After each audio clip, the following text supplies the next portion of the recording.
सहनावतु सहनौ भुनक्तु सह वीर्यं करवावहि तेजस्विनावधीतमस्तु मा विद्विषावहि। ओम शांति शांति शांति।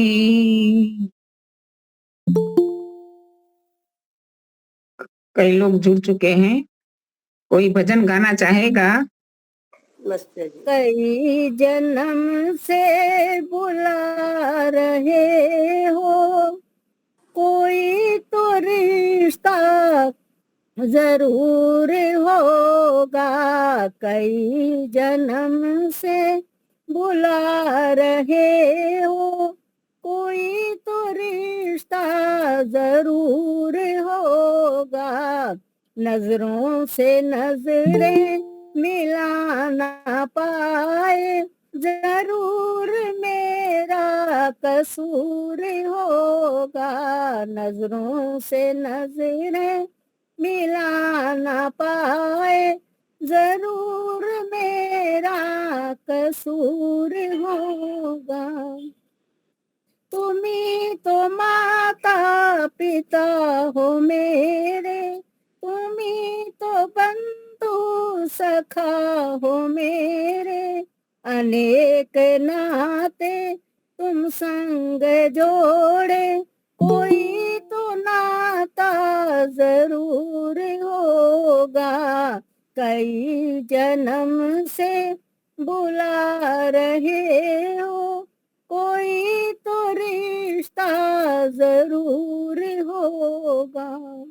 तुम्ही तो मेरी आत्मा हो, तुम्ही तो मेरे परमात्मा हो। मुझी में रह कर मुझी से पर्दा पर्दा हटाना जरूर होगा। कई जन्म से बुला रहे हो, कोई तो रिश्ता जरूर होगा। दिल में समा गई तस्वीर तेरी, दिल मेरा बन गया जागीर तेरी। तुम मेरे प्रीतम, मैं हूँ पुजारी, दर्शन दिखाना जरूर होगा। कई जन्म से बुला रहे हो, कोई तो रिश्ता जरूर होगा। कोई तो रिश्ता जरूर होगा। धन्यवाद माता जी, बहुत बहुत धन्यवाद आपका मुनि जी। बोलो जी इसके, मैं बोलूं माता जी, इसके बाद मैं बोलूं चल के साथ तो जन्म जन्म का रिश्ता है, सांसारिक रिश्ते यहाँ खत्म हो जाएंगे, लेकिन ईश्वर का रिश्ता सदा बने रहेगा। तो बहुत अच्छा, धन्यवाद जी। अभी एक भजन बोलना चाहे तो बोल सकते हैं। मैं बोल रही हूँ सरलानंदा, बोलूं? ठीक है, बोलिए जी। मैं बोलूं? कौन बोल रहा है? किसको बोला आपने? बोल रहे हैं। हाँ जी, हाँ जी। सब बहन भाइयों को मेरी सादर नमस्ते जी। मन का मैल मिटा ले बंदे, वरना फिर पछताएगा। ओ नाम का सुमरन कर ले, जन्म सफल हो जाएगा। मन का मैल मिटा ले बंदे, वरना फिर पछताएगा। मंजिल तेरी वही ठिकाना, फिर क्यों उसको जाने ना। तेरा और न कोई बंदे, फिर तू क्यों ये माने ना। माटी का पुतला है तू, माटी में मिल जाएगा। ओम नाम का सुमिरन कर ले, जन्म सफल हो जाएगा। दिल में तेरे अंधकार छिपा है, अब तू इसमें ज्योति जगा। ओम नाम के दीपक से मन का तू अंधकार मिटा। खाली हाथ आया है तू, खाली हाथ ही जाएगा। ओम नाम का सिमरन कर ले, जन्म सफल हो जाएगा। 4 दिनों का जीवन तेरा, फिर वापिस ही जाना है। करना है जो कर ले बंदे, वरना तू पछताएगा। अभी उगा है सूरज तेरा, कल को वो ढल जाएगा। ओम नाम का सिमरन कर ले, जन्म सफल हो जाएगा। मन का मैल मिटा ले बंदे, वरना फिर पछताएगा, वरना फिर पछताएगा। धन्यवाद माता जी, धन्यवाद आपका बहुत बहुत बहुत अच्छा। धन्यवाद आपने। हाँ, हमें शाश्वत चीजों से जुड़ना चाहिए। नश्वर शरीर और संसार की सारी चीजें नश्वर हैं। ओम नाम ही शाश्वत है और उनके साथ ही जोड़कर हमें सदा सुख मिलने वाला है। तो अभी हमारे वक्ता श्री श्रुति जी जुड़ चुके हैं, तो मैं उनको निवेदन करूंगी कि अपना वक्तव्य प्रस्तुत करें। श्रुति जी, नमस्ते। धन्यवाद माता जी, आपका उत्तम संचालन आज आपके द्वारा किया जा रहा है, बहुत सुंदर। दीपाली वैदिक प्रज्ञा जी जी ने कुछ काम से उनकी व्यस्तता है, तो मुझे थोड़ा का सौंपा है। बहुत बढ़िया, कोई बात नहीं।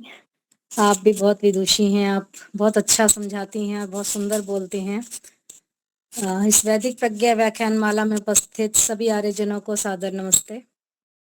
बहुत सुंदर भजन अभी हम ईश्वर भक्ति के सुन रहे थे। प्रभु नाम का सिमरन करना ही चाहिए, उस ओम नाम के सहारे हमें अपना जीवन व्यतीत करना है।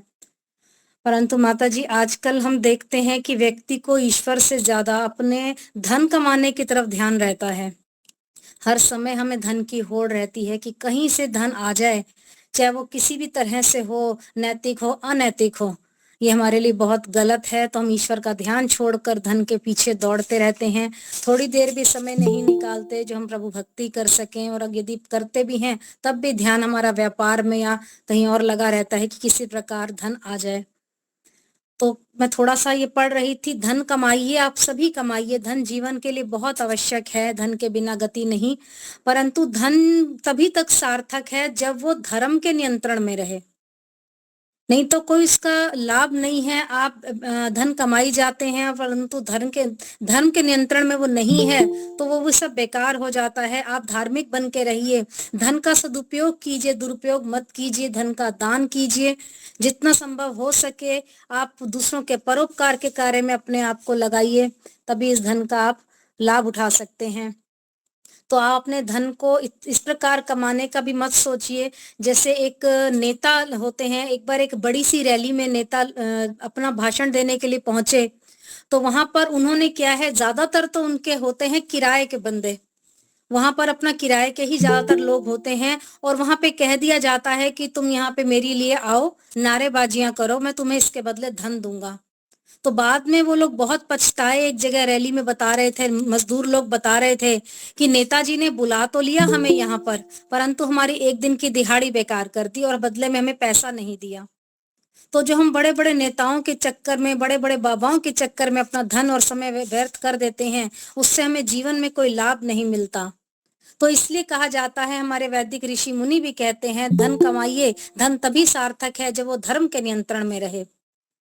तो इसके लिए वैदिक हम प्रार्थना करते हैं। वैदिक प्रार्थनाओं में कहा भी गया है, वैश्य श्याम पतयो रईणाम, कि हमारे समाज के सभी मनुष्य ऐश्वर्यशाली हों।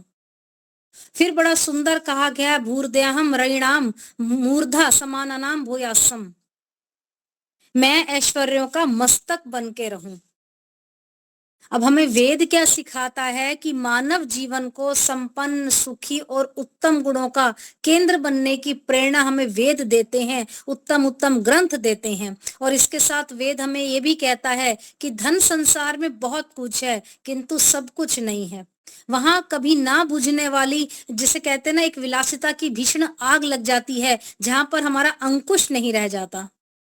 इसलिए कहते हैं धर्म का नियंत्रण होना चाहिए धन के ऊपर, नहीं तो हम विलासिता के उसमें जलते रहेंगे, झुलसते रहेंगे।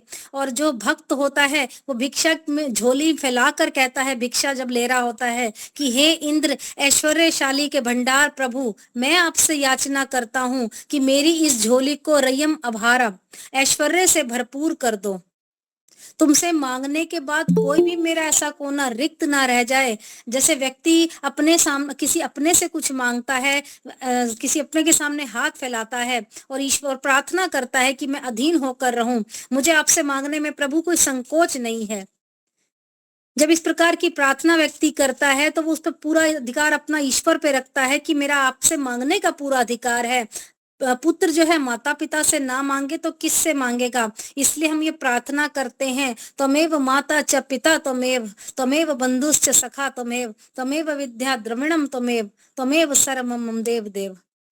तुम तो मेरे सब कुछ हो, इसलिए तेरे से मांगने का अधिकार मैं मानता हूँ। मेरा ये पूरा अधिकार है। बड़े बड़े सम्राट भी हाथ पसार कर खड़े हैं और फिर भी मैं तेरे से मांग रहा हूँ प्रभु, मेरे इस अधिकार का उपयोग कर रहा है।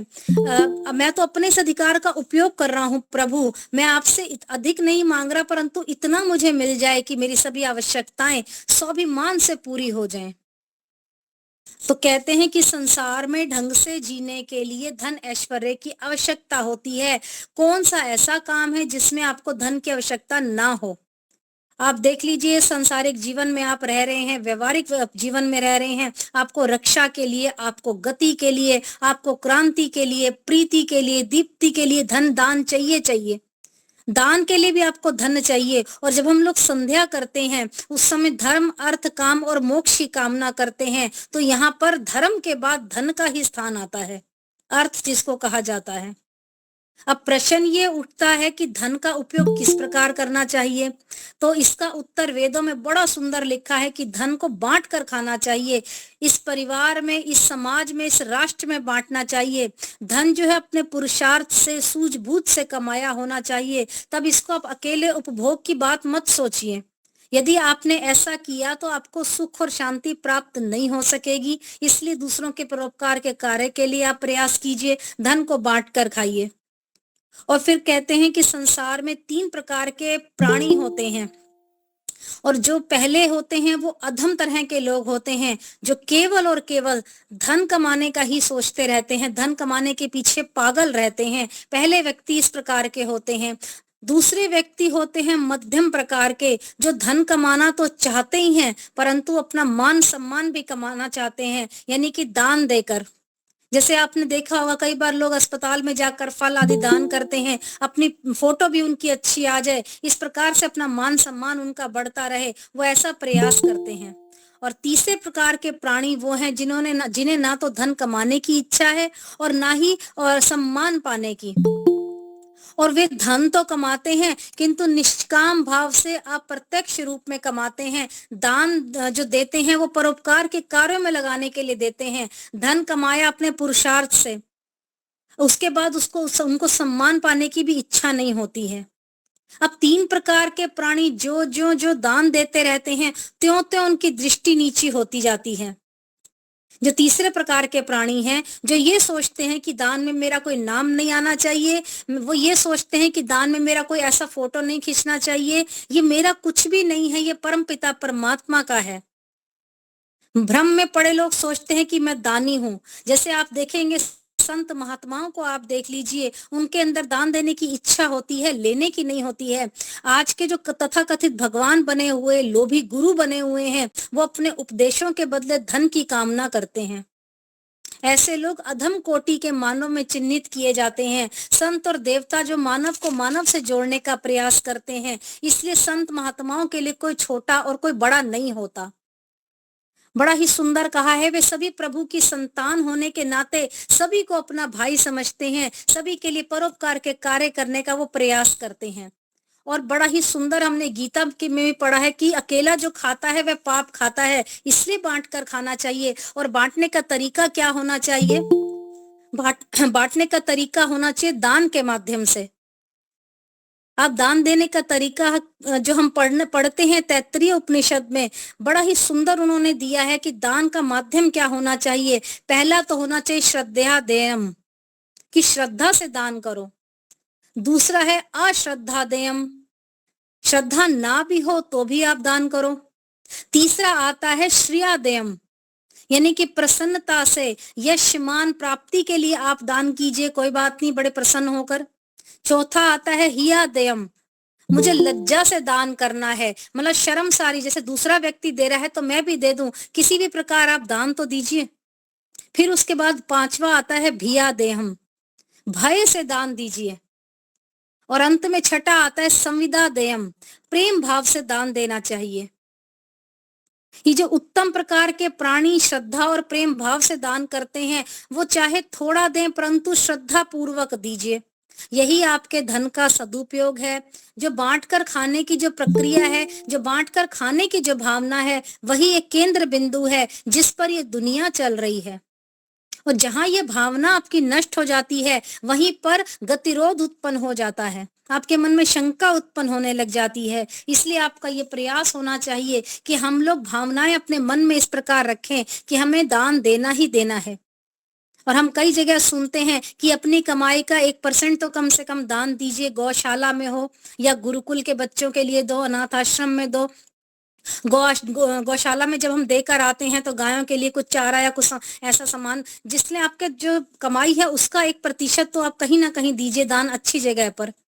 परंतु वेद की पहली शर्त है धन कमाओ परंतु धर्म पूर्वक कमाओ, क्योंकि जिस समाज में आप रहते हैं उसी के सहारे आपने नाम कमाया। इसलिए परोपकार का जो कार्य है वो धन जो है उसको धन का उपभोग भी कीजिए, दान दीजिए। वेद आपको उसका स्वामित्व बांटने का परामर्श दे रहा है वेद, इसलिए आपको यश और गौरव मिलेगा। इस त्याग का भविष्य में आपको फल भी मिलेगा, ऐसा नहीं है कि फल नहीं मिलेगा। कुछ लोग बहुत गिनवा गिनवा कर दान देते हैं और कुछ बिना नाम दिए ही दान देने का प्रयास करते हैं। तो नीति शास्त्र की यदि हम बात पढ़ते हैं तो महात्मा विदुर जी ने बड़ा ही सुंदर धृतराष्ट्र को बड़ा सुंदर प्रवचन दिया, बड़े निराले ढंग से प्रवचन दिया कि महात्मा विदुर धृतराष्ट्र को समझाते हैं कि हे राजन, इस संसार में 6 प्रकार के सुख हैं। अब पहले सुख में कहाँ आ जाते हैं? धन की प्राप्ति। दूसरा है सदा स्वस्थ रहना। तीसरा है प्रिय भार्या होना। चौथा है मधुर बोलने वाली भार्या। पांचवा है वश में रहने वाला पुत्र। और छठा है धन प्राप्त करने वाली विद्या। अब देखिए, इसमें महात्मा विदुर ने प्रारंभ में और अंत में केवल और केवल धन के महत्व को दर्शाया। इसके साथ राजा को उपदेश देते हुए कहा कि 7 बातों से, 7 दोषों से राजा को सदा दूर रहना चाहिए या सदा उनको छोड़ देना चाहिए। वो 7 बातें क्या हैं? पहली है स्त्रियों में आसक्ति। दूसरा है जुआ खेलना। तीसरा है शिकार करना। चौथा है मद्यपान करना। पांचवा है आपका कठोर भाषण करना। छठा है आपका बड़ा कठोर दंड देना। और 7वां धन का दुरुपयोग करना। अब इस प्रकार नीति शास्त्र में धन का सदुपयोग और धन को देने का महत्व ज्यादा दर्शाया गया है, उपरोक्त रूप से इसकी चर्चा की गई है। इसलिए धन तभी आपके लिए सार्थक है जब वो धर्म के नियंत्रण में रहे। और वेद में बड़ा सुंदर कहा है, मतः चितम दे द्रविणाम परिमन्यतात। मानव को उचित है कि धन को परिश्रम से अर्जित करे और धन को परिश्रम से कमाने की सोचे, झटके की कमाई का प्रलोभन बिल्कुल ना करे। आज हम लोग चाहते हैं सामने वाले से एक झटके से पैसा ले लें, कैसा भी करें, कहीं ना कहीं से उससे पैसा हथिया लें हम। देखिए, संसार में जीवन यापन करने के लिए धन बहुत आवश्यक है, अनिवार्य है। निर्धन व्यक्ति को कोई भी नहीं पूछता। एक कटे हुए जो पक्षी का पंख जैसे जिसके नहीं होते, उसके समान निर्धन व्यक्ति होता है। जीवित तो होता है परंतु उसकी जैसे सम्मान पूर्वक समाज में रहने की जो इच्छा है वो उसकी नहीं होती। धन के अभाव में सब सद्गुण आपके निरर्थक हो जाते हैं। समाज में आपको जो सम्मान मिलना चाहिए वो भी नहीं मिलता। इसलिए धन की बहुत आवश्यकता है। और संस्कृत के प्राचीन कवि ने धनहीन की स्थिति बड़ी ऐसी प्रकट की है कि दरिद्रता हो जाती है जब व्यक्ति के जीवन में, तो ऐसा अभिशाप आ जाता है कि वह व्यक्ति संपन्न व्यक्तियों में पहुंचकर भी बहुत झेपा झेपा सा रहता है, क्योंकि धन नहीं होता उसके पास।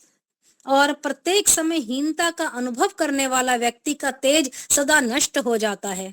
हमारे मन में हर समय हीन भाव रहे जी मेरे पास धन नहीं है, मैं समाज में सम्मान योग्य नहीं हूं, तो व्यक्ति के अंदर हीनता के भाव बढ़ते जाते हैं।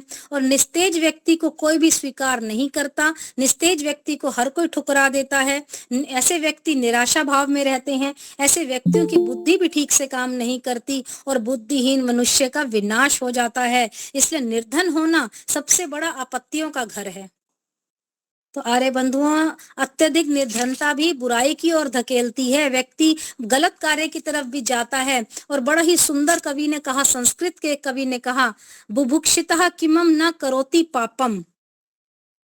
जो भूखा मनुष्य होगा वो कौन सा पाप नहीं करेगा। इससे धन के महत्व को ज्यादा कहा जाता है कि अब हमारे को धन कमाना ही कमाना है, ज्यादा महत्व दिया जाता है। परंतु इसके साथ उसकी उपयोगिता की मर्यादा का भी आप ध्यान रखिए। ये नहीं कि कमाए जाओ और गलत कार्य किए जाओ, आप उसको धर्म के नियंत्रण में रखिए। और आपने ये बहुत सुंदर सुना भी है, वेद में बड़ा सुंदर कहा है मंत्र में, शत हस्त समारहा सहस्त्र हस्त संकिरहा। 1000 हाथों से कमाइए, 100 हाथों से दान भी वितरण कीजिए। यदि हम वितरण नहीं करते हैं तो आपने देखा होगा कि लाखों टनों जैसे अनाज पड़ा पड़ा, कई बार लाखों टन, जैसे कितना ज्यादा, एक कई साल ऐसे हर साल आ जाता है अखबार में छपकर, सड़कर बर्बाद हो गया है। देश का सर्वोच्च न्यायालय जो है उसके उचित वितरण की व्यवस्था नहीं कर पा रहा। इससे देश का दुर्भाग्य ही तो होगा, और क्या होगा। सरकार उस अन्न को सड़ने देगी परंतु उसको पीड़ितों में वितरित नहीं करेगी। ये एक सामाजिक अपराध है। अतः आप श्रम पूर्वक अर्जन के साथ साथ एक सामाजिक अपराध मत कीजिए। पूरी पवित्रता के साथ, सतर्कता के साथ धन का सदुपयोग कीजिए। बड़ा ही आपके लिए जीवन के लिए जरूरी है। कृतम में दक्षिणा हस्ते जयो में सव्य आहितः। मेरे दाएं हाथ में श्रम है, मेरे बाएं हाथ में सफलता है। ऐसी भावनाएं आपके मन में हो, आपके जीवन में आने वाली सभी विघ्नताएं जो हैं सब दूर हो जाएंगी। आपकी जो बाधाएं हैं सब हट जाएंगी, आपके तप से सब नष्ट हो जाएंगी। अब अंत में कहना चाहूंगी कि धन कमा लेना काफी नहीं होता, धन का धर्म पूर्वक उपभोग करना चाहिए आपको। यदि धन कमाने के आपके साधन भी ठीक नहीं है तो उसका दुरुपयोग तो निश्चित होगा ही होगा। गलत तरीके से नहीं कमाना आपने, धर्म पूर्वक कर्म कीजिए, जिए अपना जीवन, धन कमाइए और धर्म पूर्वक ही उसे वितरित करिए। इससे समाज का कल्याण होगा और हम सभी का जीवन सुंदर हो जाएगा, सरल हो जाएगा। तो ये आप अपना जीवन में एक संकल्प लेकर जाइए कि आपने थोड़ा बहुत दान अवश्य करना है। परोपकार के कार्यों के लिए थोड़ा सा ही निकाल कर जरूर दान कीजिए, किसी प्रकार भी, चाहे आप लज्जा से कीजिए, चाहे आप सम्मान पूर्वक कीजिए, चाहे आप छिपा कर दान कीजिए, चाहे बता कर कीजिए। जो 6 प्रकार के दान मैंने आपको बताए हैं, किसी भी रूप में आप दान कीजिए तो ईश्वर तो देख ही रहा है।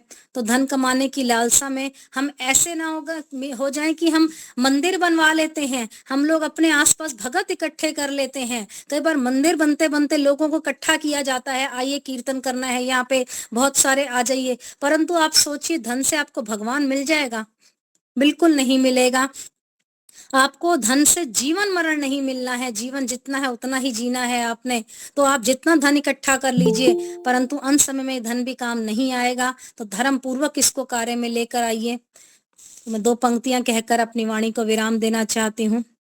मंदिर मिल जा भगत मिले, भगवान मिले ना पैसे से, जीवन मरण मिले ना जीवन दान मिले ना पैसे से, मंदिर मिल जा भगत मिले भगवान मिले ना पैसे से, जीवन मरण मिले ना जीवन दान मिले ना पैसे से, शिष्टाचार संस्कार सहित परिवार मिले ना पैसे से, आवा भगत का अच्छा रिश्तेदार मिले ना पैसे से, आव भगत का अच्छा रिश्तेदार मिले ना पैसे से, शहादत और सत्कार मिले पर प्यार मिले ना पैसे से, मिले स्वार्थी घर घर सच्चा यार मिले ना पैसे से, मिले स्वार्थी घर घर सच्चा यार मिले ना पैसे से, मान मिले सम्मान मिले, मान मिले सम्मान मिले खानदान मिले ना पैसे से, जीवन मरण मिले ना जीवन दान मिले ना पैसे से, मंदिर मिल जा भगत मिले भगवान मिले ना पैसे से, जीवन मरण मिले ना जीवन दान मिले ना पैसे से, दवा मिलेगी पैसे से आराम मिले ना पैसे से, सुगढ़ सुहानी पतिव्रता सी नार मिले ना पैसे से, सुगढ़ सुहानी पतिव्रता सी नार मिले ना पैसे से, लड़के लड़की मिल जाए बहुत पर राम मिले ना पैसे से, बच्चों को आदर्श पिता और मात मिले ना पैसे से, बच्चों को आदर्श पिता और मात मिले ना पैसे से, गुरु भले मिल जा पैसे से, गुरु भले मिल जा पैसे से, ज्ञान मिले ना पैसे से, जीवन मरण मिले ना जीवन दान मिले ना पैसे से, मंदिर मिल जा भगत मिले भगवान मिले ना पैसे से, जीवन मरण मिले ना जीवन दान मिले ना पैसे से, कुल मर्यादा खानदान की लाज मिले ना पैसे से, बिना तपस्या सच्चाई का ताज मिले ना पैसे से, बिना तपस्या सच्चाई का ताज मिले ना पैसे से, कुर्बानी रंग लाती है पर राज मिले ना पैसे से, गीत मिले संगीत मिले पर साज मिले ना पैसे से, गीत मिले संगीत मिले आवाज मिले ना पैसे से, धर्मशील और सतवादी, धर्मशील और सतवादी इंसान मिले ना पैसे से, जीवन मरण मिले ना जीवन दान मिले ना पैसे से, मंदिर मिल जा भगत मिले भगवान मिले ना पैसे से, जीवन मरण मिले ना जीवन दान मिले ना पैसे से। बहुत बहुत धन्यवाद माता जी, समय देने के लिए बहुत बहुत धन्यवाद। आपने बहुत ही अच्छी बातें धन के विषय में बताई। ऐसे धर्म अर्थ काम मोक्ष पुरुषार्थ चतुष्टय में भी धर्म पहले रखा है, तो धन के साथ धर्म को जोड़ना ही चाहिए। धन कमाए तो भी धर्म से कमाए और धन का प्रयोग करे तो भी धर्म से उक्त करे तो हमें सुख प्राप्त होगा। धन के बिना जितना दुख मिलता है इतना ही धन के दुरुपयोग से भी दुख मिलता है। धन से सुख भी मिलता है यदि सदुपयोग करे तो, अन्यथा दुरुपयोग से इतना ही दुख भी प्राप्त होता है। तो हमें धन का सदुपयोग करने के लिए धर्म को सदा जोड़ते रखना चाहिए। धन्यवाद श्रुति जी। अभी हम गायत्री मंत्र से ईश्वर की स्तुति प्रार्थना उपासना करेंगे। ओम भूर्भुवः स्वः तत्सवितुर्वरेण्यं भर्गो देवस्य धीमहि धियो यो नः प्रचोदयात्।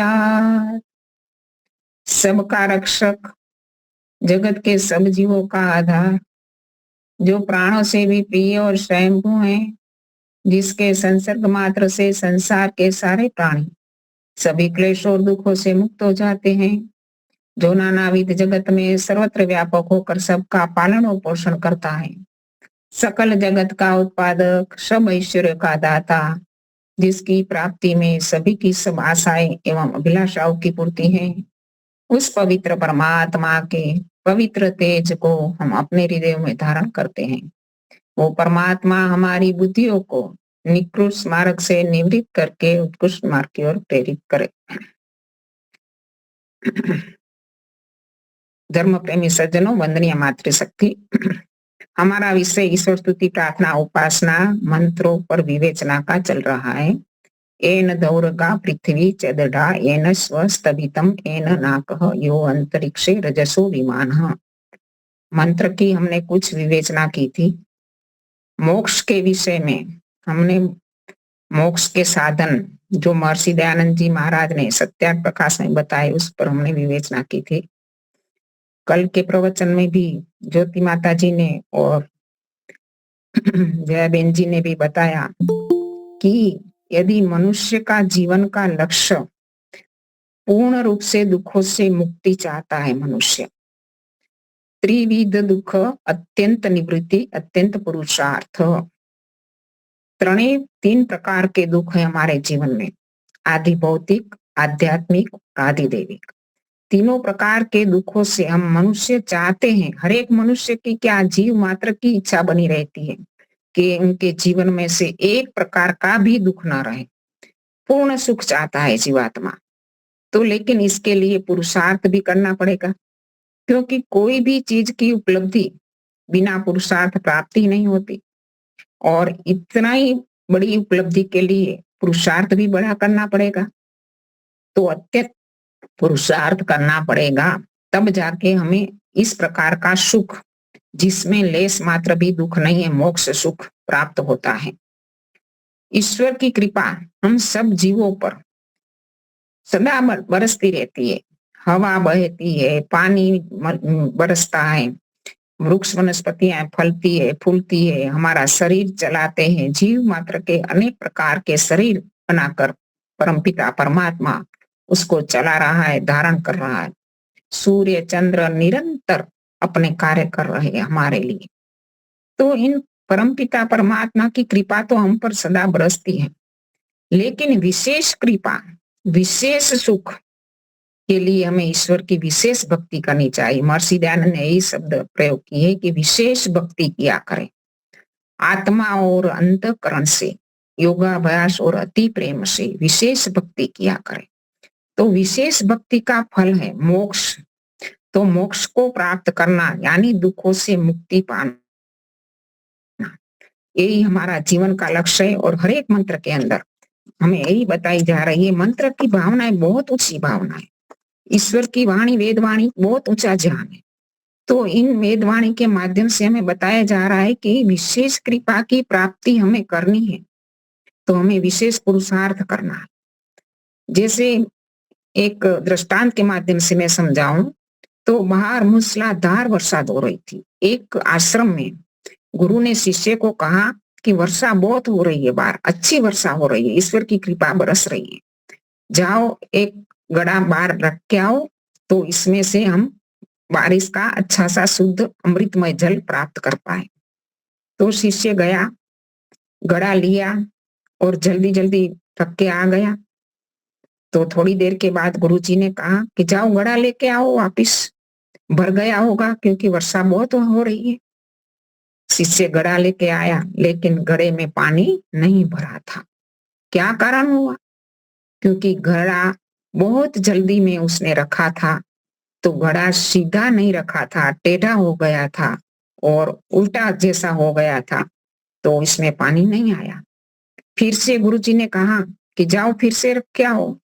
तो फिर गया और थोड़ा आवेश में गया कि बार बार गुरुजी वहां भेजते हैं, तो वर्षा तो बहुत है, लेकिन आवेश में गया तो आवेश में थोड़ा रखा तो नीचे से थोड़ा छिद्र हो गया।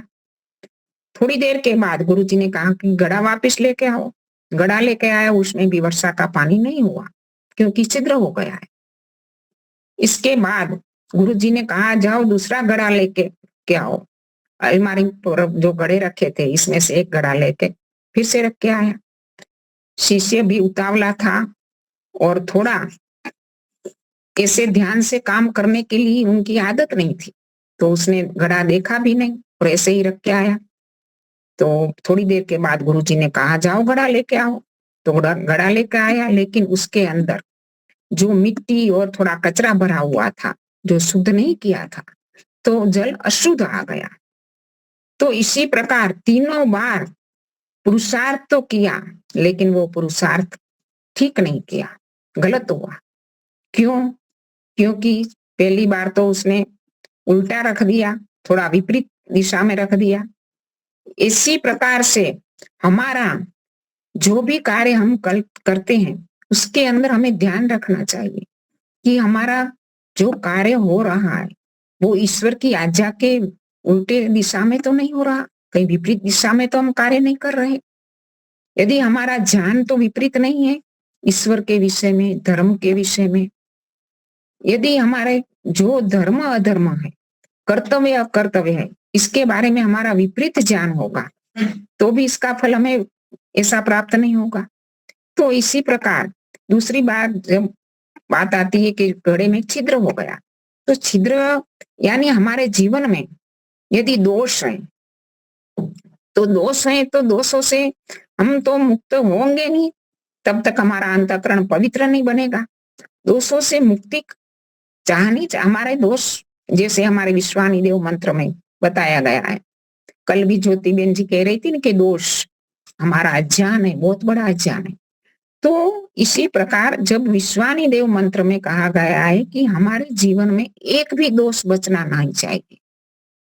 विश्वानी देव सवित दुरितानी परासुव, दुरितानी यानी बहुवचन का प्रयोग किया गया है। सब दुरितों को दूर कर दो, एक भी दुरित मेरे जीवन में नहीं होना चाहिए, क्योंकि एक भी दोष रहेगा, एक छोटा सा भी छिद्र रहता है तो घड़े में से पानी रिक्त हो जाता है।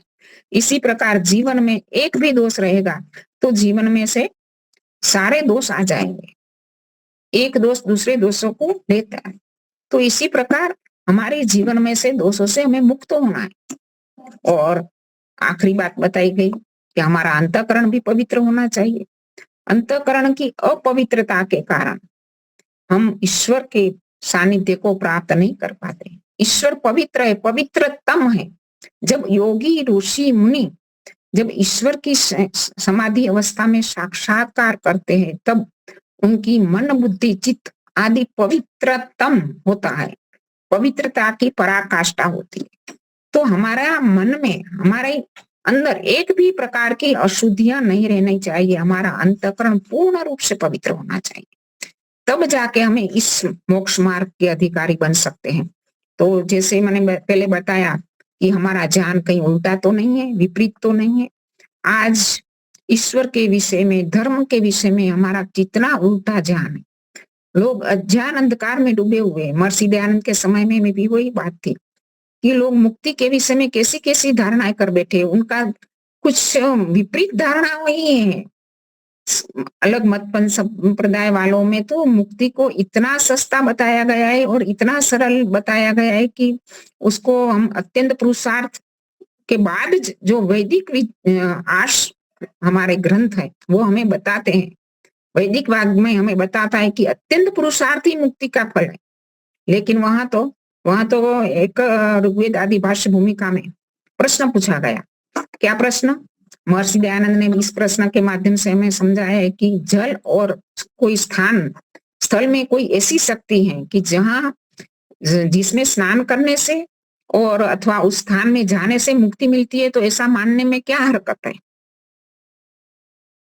तो ये लोगों के मन में बैठ गया है कि जल और स्थल, जैसे कोई गंगा नदी है, कोई नदियों के जल में जाके स्नान करना आदि मान्यताएं बन गई है कि वहां स्नान करने से, जैसे त्रिवेणी संगम है, प्रयाग है, वहां जाते हैं लोग, स्नान करते हैं। क्यों? क्योंकि वहां जाएंगे, स्नान करेंगे तो उसका बहुत अच्छा फल मिलेगा, हमारे पाप धुल जाते हैं और मुक्ति की ओर अग्रसर होते हैं।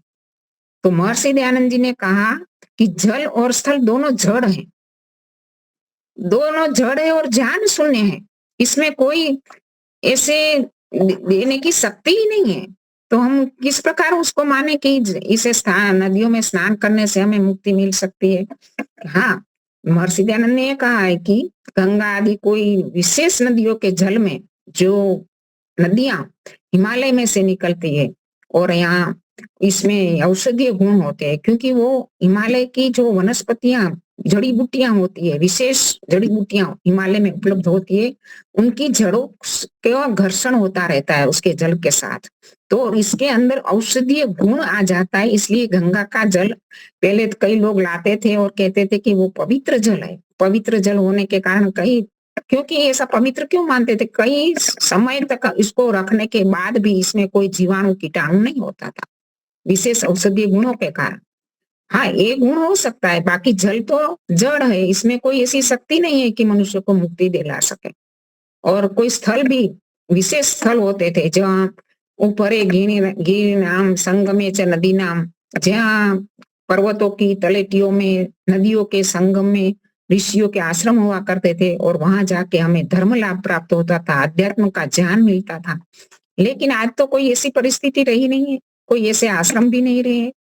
तो वो स्थान इसलिए पवित्र माने जाते थे, इसलिए उसका महत्व था। लेकिन आज लोगों ने वो महात्मा जोड़ दिया कि उस गांवों को, कोई स्थानों को विशेष महात्म्य देकर लोगों को भ्रमित कर दिया। तो महर्षि दयानंद ने कहा कि सच्चे तीर्थ वो नहीं है, सच्चे तीर्थ तो वेद और विद्वान ही सच्चे तीर्थ हैं। जो मनुष्य को तारता है वो तीर्थ होता है।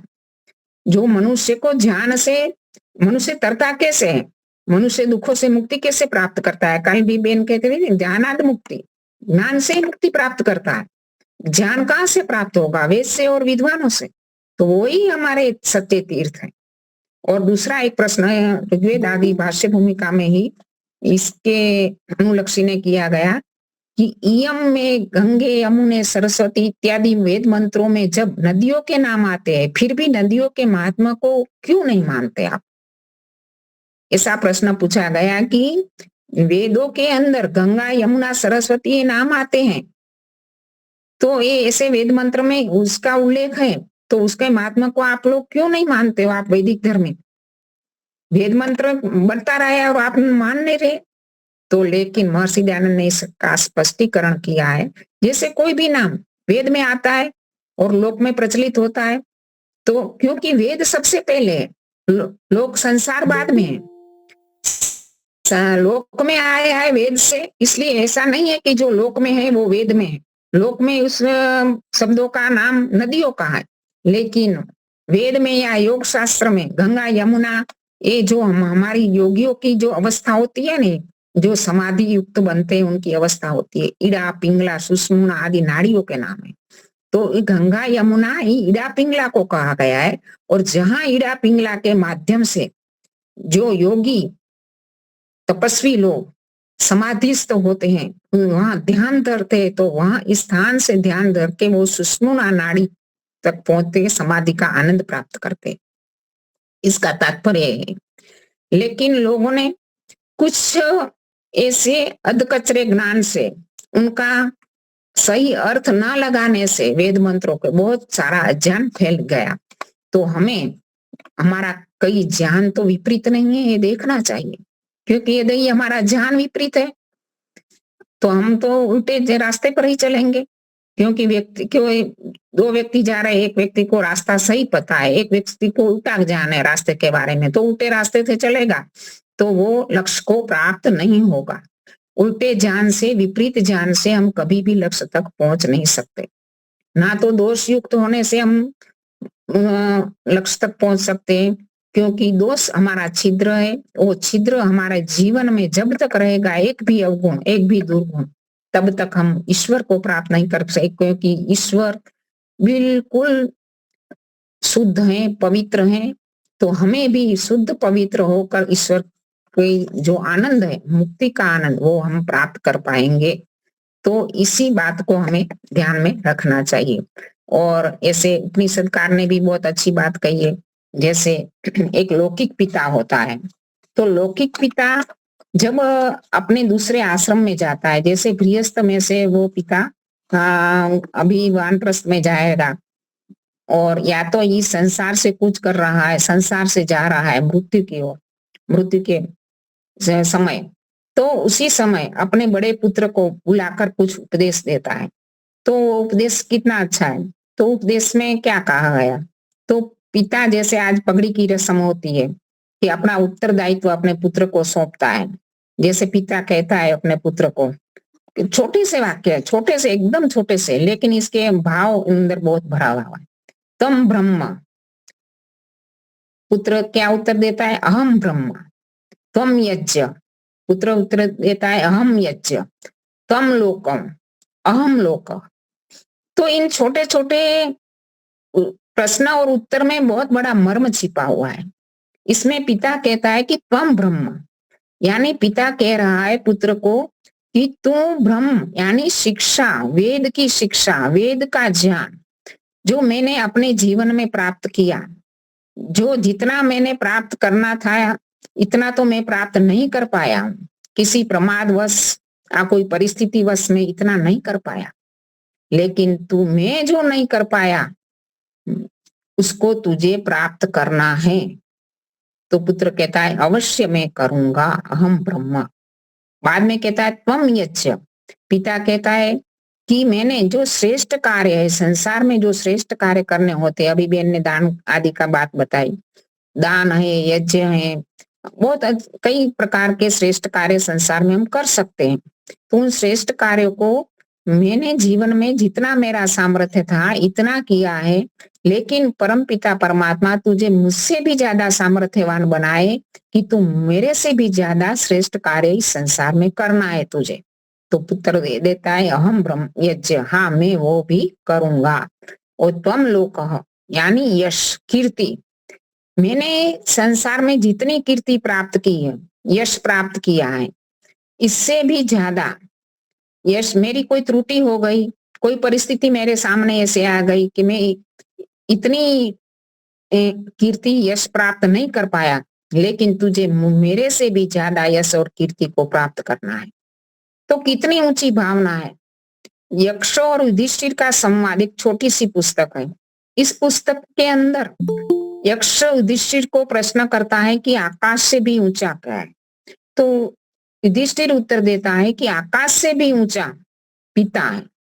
पिता की भावनाएं, क्योंकि पुत्र के लिए संसार में आज प्रतिस्पर्धा होती रहती है। किसी व्यक्ति से, कोई संसार की कोई दूसरा व्यक्ति हो, चाहे मित्र हो, भाई हो, दूसरा कोई भी व्यक्ति हो, तो उस आगे निकल जाता है स्वयं से, तो व्यक्ति थोड़ा उसके मन में ईर्ष्या हो सकती है। लेकिन पिता और पुत्र का संबंध ऐसा है कि जो पिता चाहता है कि मेरा पुत्र मेरे से भी आगे बढ़े, तो ये कितनी ऊंची भावना है। और पिता जैसे अभी मैं एक ऐतिहासिक बात बताऊं कि राणा प्रताप कितना शूरवीर था, कितना प्रतापी राजा था, लेकिन कुछ परिस्थितियां ऐसी आई उनके जीवन में कि उसे जंगल की, वनों की ठोकरें खानी पड़ी, सूखी घास की रोटियां खानी पड़ी और बहुत कठोर कष्ट सहन करने पड़े। उनकी पत्नी और उनकी पुत्री तो इसमें सहमत थे, क्योंकि एक बार राणा प्रताप को जब अपनी पुत्री को भूख से बिलखते हुए देखा तो रहा ना गया, और जब अकबर को पत्र लिखने बैठ गया तो उतनी उसकी पत्नी ने और पुत्री ने रोका कि नहीं, ऐसा नहीं करना है, हमें कभी भी अकबर की गुलामी नहीं, चाहे हम भूख से मर जाएंगे तो भी नहीं।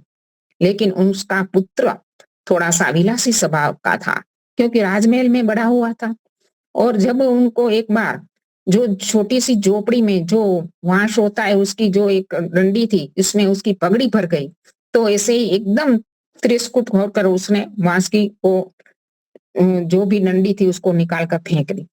तो वो मृत्यु संज्ञा के ऊपर भी राणा प्रताप को वही बात याद आती है कि जिस राज्य को मैंने कितना ही कष्ट और दुख सहते हुए भी अकबर की गुलामी सहन नहीं कर लिए स्वतंत्र रखा है, यदि मेरा पुत्र आगे चलकर उसको स्वतंत्र रख पाएगा मेवाड़ को, तो उनके सरदार आदि जो उनके इस मृत्यु सैया के पास खड़े थे, उसका मन में ये मंथन चल रहा था और उनका जीव निकल नहीं रहा था। तो उन्होंने कहा कि आपके मन में कौन सी बात है जो आपका मन इसमें रुका हुआ है, आपका प्राण नहीं निकल रहे।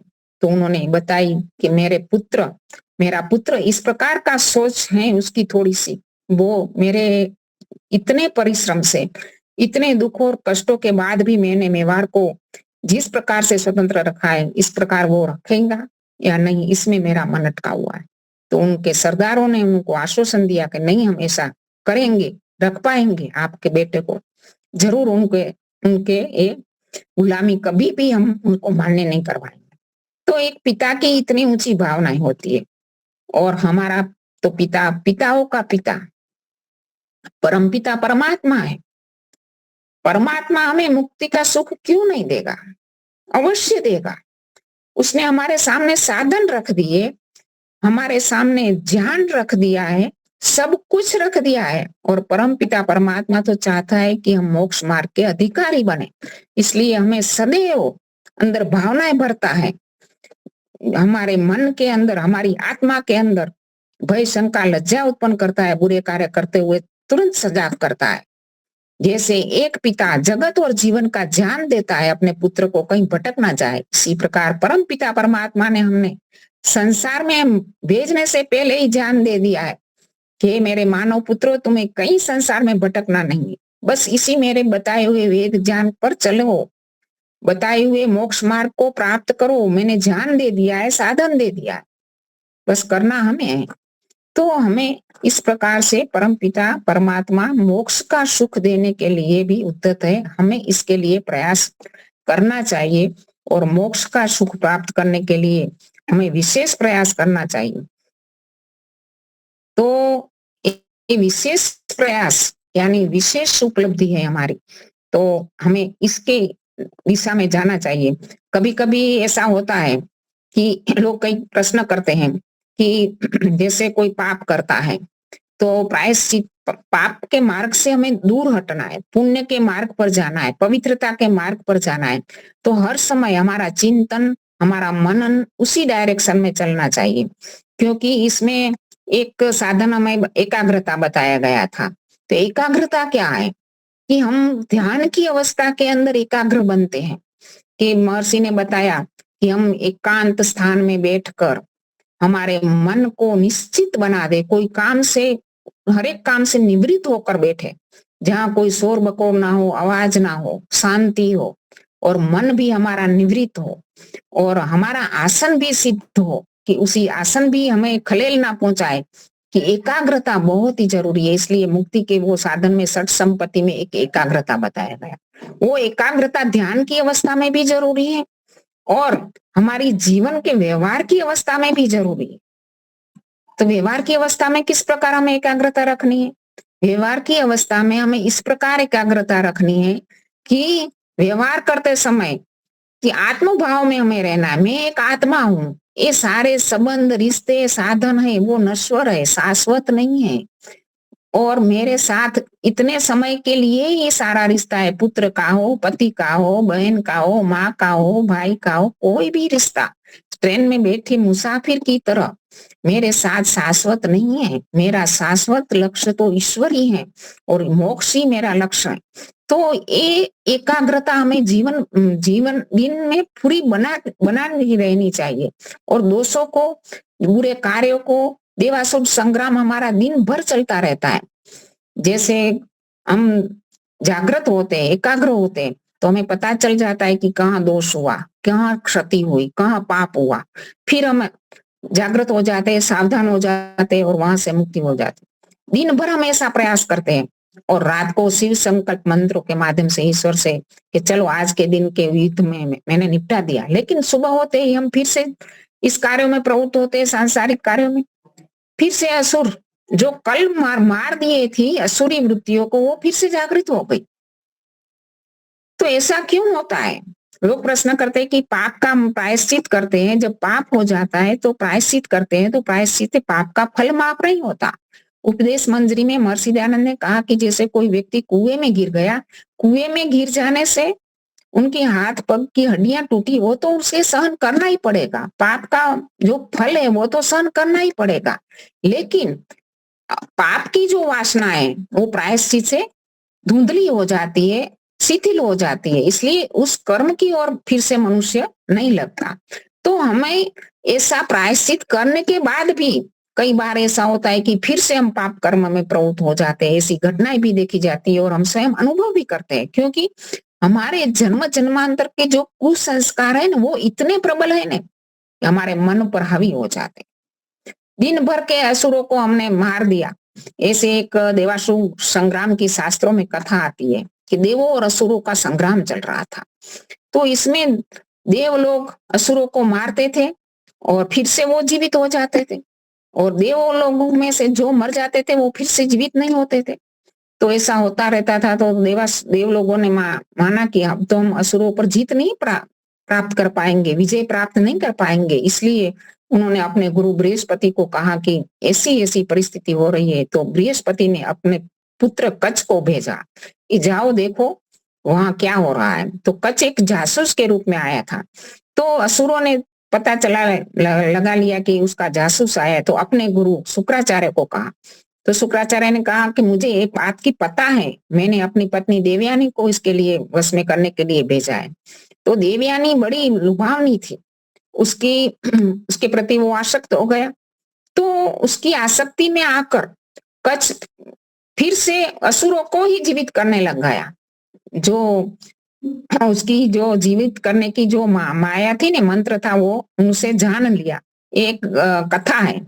तो इसी प्रकार हमारा मन रूपी जो कच्छ है ना, जो संसार की लुभावनी माया है, वो देवयानी उसके वश में आ जाता है, और उसके वश में आ जाने के कारण हम फिर से कुसंस्कारों के वशीभूत होकर पाप कर्म कर बैठते हैं। इसलिए हमें ये संग्राम तो लड़ना ही पड़ेगा, क्योंकि हमें इसमें निराश हताश होने की कोई बात नहीं है।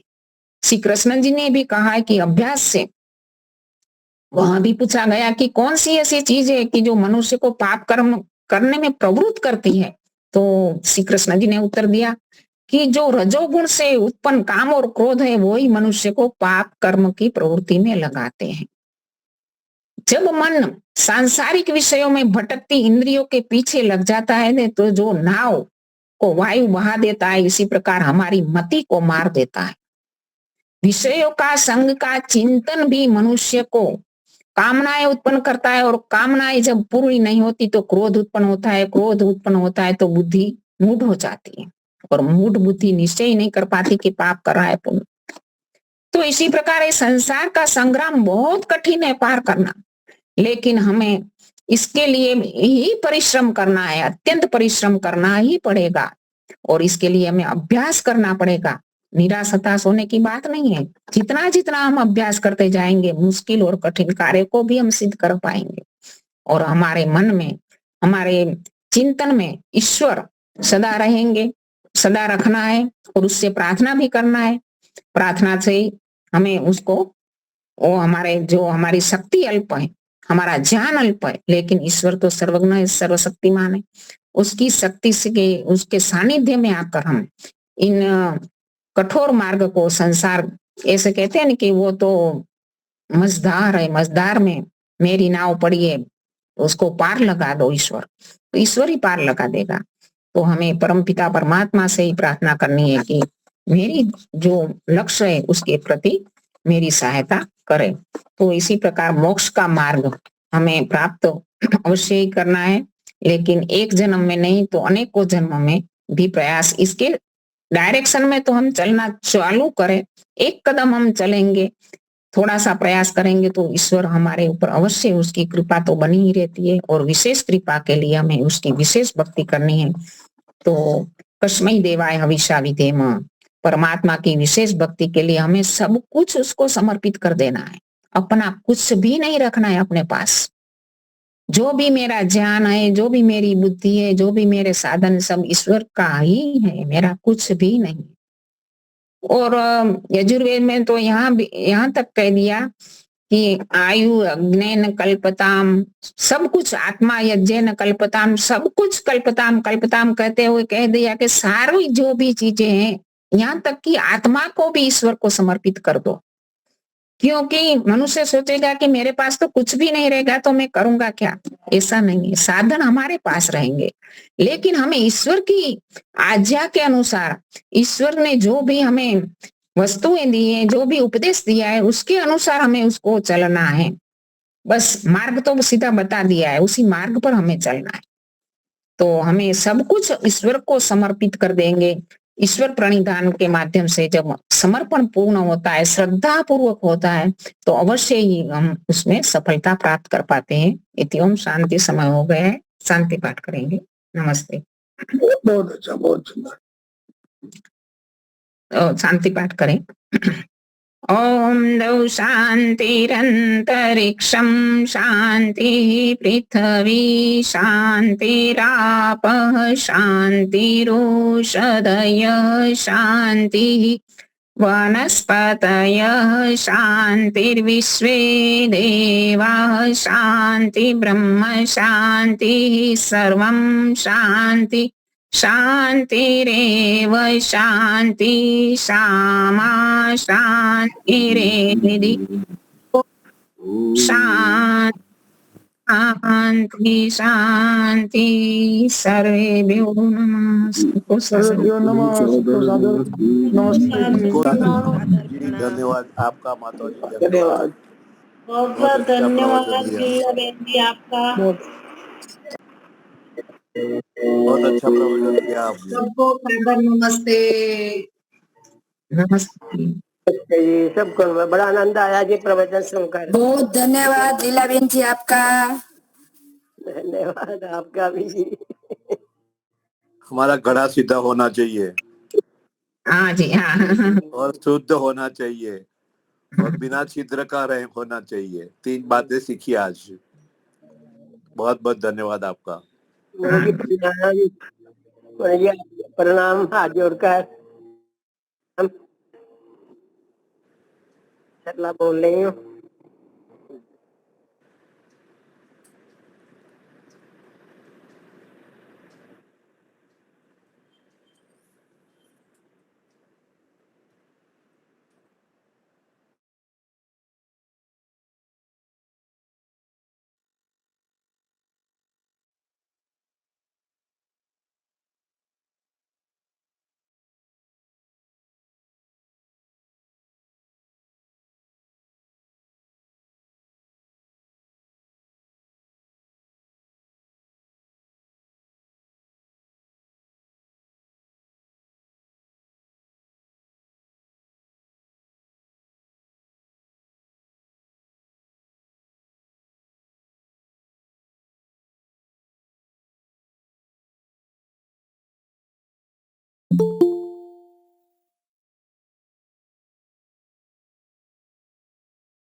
किसका फोन बज रहा? मेरा तो नहीं बज रहा। मेरा बज रहा? नहीं नहीं, कहाँ से फोन कर रहा है। हैं? नहीं, बड़ी वाली रखी है। गरम कपड़े हैं सारे इसी में, ज्यादा कोई नहीं। वही रखनी है, कहाँ रखनी है हमके? ऊपर कुछ ऐसे सब वही